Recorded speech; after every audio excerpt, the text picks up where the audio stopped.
একটু হাত দিয়ে দেখাবো।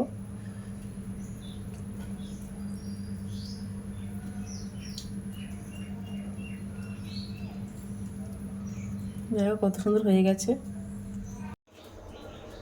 হ্যালো বন্ধুরা, ডিজিটাল কুকিং থেকে সবাইকে স্বাগত জানাই। তো আমি আজকে আবার অন্যদিনের মতো নতুন একটা রেসিপি নিয়ে এসেছি। আজকের রেসিপি হচ্ছে গোবিন্দভোগ চালের ল্যাংচা বানাবো। তো চলো আমি এই ল্যাংচাটা কিভাবে বানাই তোমরা শেষ পর্যন্ত ভিডিওটা স্কিপ না করে পাশে থেকে দেখার জন্য অনুরোধ রইল। তো চলো, আগের থেকে 150 গ্রাম গোবিন্দভোগ চাল ভালো করে পরিষ্কার করে জল দিয়ে ধুয়ে একটু শুকিয়ে নিয়েছি। এবার আমি মিক্সার গ্রাইন্ডারে দিয়ে একটু মিক্সার করে নেব।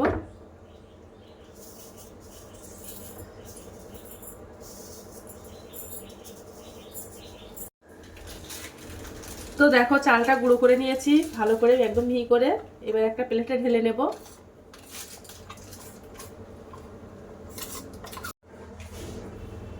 তো এই ল্যাংচাটা বানাতে আমি দেখো 500 ml গরুর দুধ নিয়েছি। তো গরুর দুধটা দিয়ে দেব। এবার আমি ওর মধ্যে একটু লবণ দিয়ে দেব।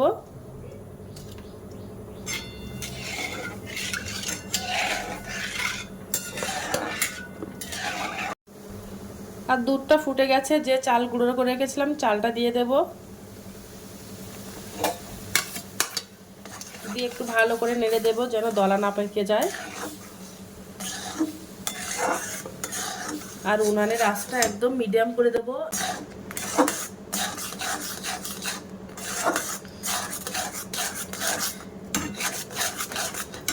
আর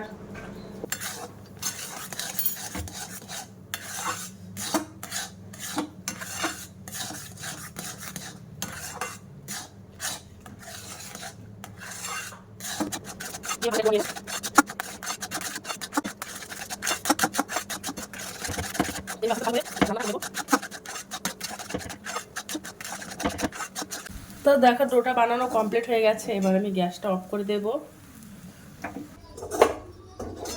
এবার ডোটা আমি একটা প্লেটে তুলে নেব, তুলে ঠান্ডা করে নেব।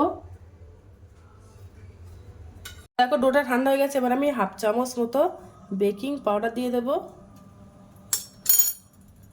দিয়ে ভালো করে একটু মিশিয়ে মেখে নেব ভালো করে ডোটা। এখন একটু গরম আছে। তো আমি এর মধ্যে দেখো 1 প্যাকেট গুঁড়ো দুধ নিয়ে নিয়েছি। এবার গুঁড়ো দুধটা আমি অল্প অল্প করে দিয়ে মেখে নেব।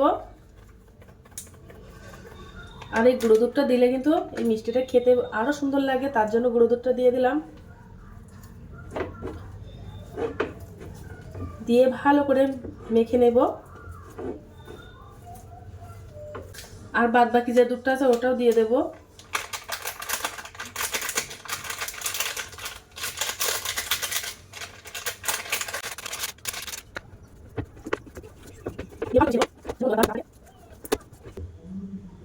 তো হাতে একটু জড়িয়ে যাচ্ছে, তো আমি একটু ঘি নিয়ে নেব, তাহলে আর হাতে লেগে যাবে না। দলাটা করে নিয়েছি। এবার আমি মিষ্টিগুলো সব বানিয়ে নেব। তো চলো। তো প্রথমে আমি একটু ছোট্ট করে একটা লেচি মতো কেটে নিয়েছি। কেটে নিয়ে হাতের মধ্যে ঘোরাবো, ঘুরিয়ে তারপরে একটু লম্বা শেপটা দিয়ে নেব ল্যাংচার মতো।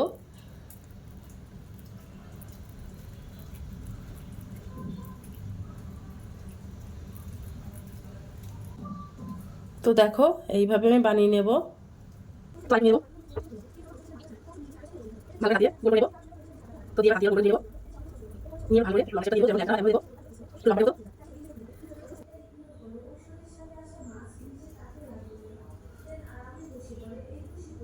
তো দেখো কত সুন্দর শেপটা দিয়ে নিয়েছি। এবার বাদ বাকিগুলো সব এইভাবে দিয়ে নেব।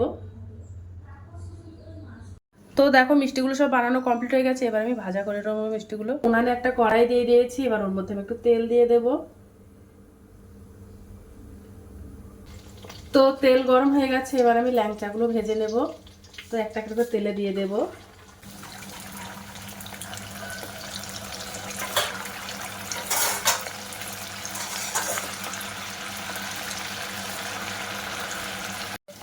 এবার মিষ্টিগুলো আমি একটু উল্টে দেব।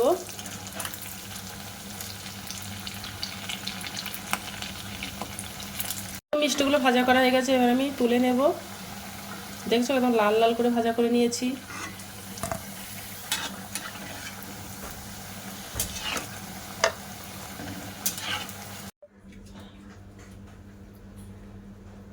তো দেখো মিষ্টিগুলো সব ভাজা করা হয়ে গেছে, এবার আমি একটা চিনি শিরা বানিয়ে নেব।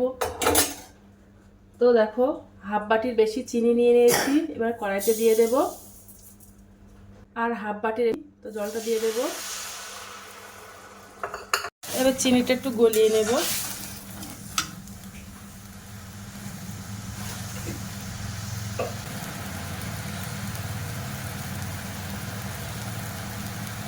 ওর মধ্যে দুটো এলাচ দিয়ে দেবো, যেন গন্ধটা একটু সুন্দর আসে তার জন্য। তো দেখো চিনিটা গলে গেছে ভালো করে, চিনিটা গলে গেছে, জাল করে নিয়েছি। এবার আমি গ্যাসটা অফ করে দেব। দেখেছো এটা সুন্দর একটা চিনি শিরা বানিয়ে নিয়েছি। করে গেছিলাম, মিষ্টিগুলো এবার দিয়ে দেব।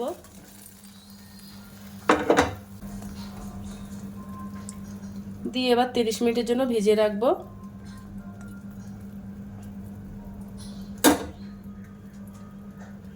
আর এবার একটা ঢাকনা চাপা দিয়ে দেব।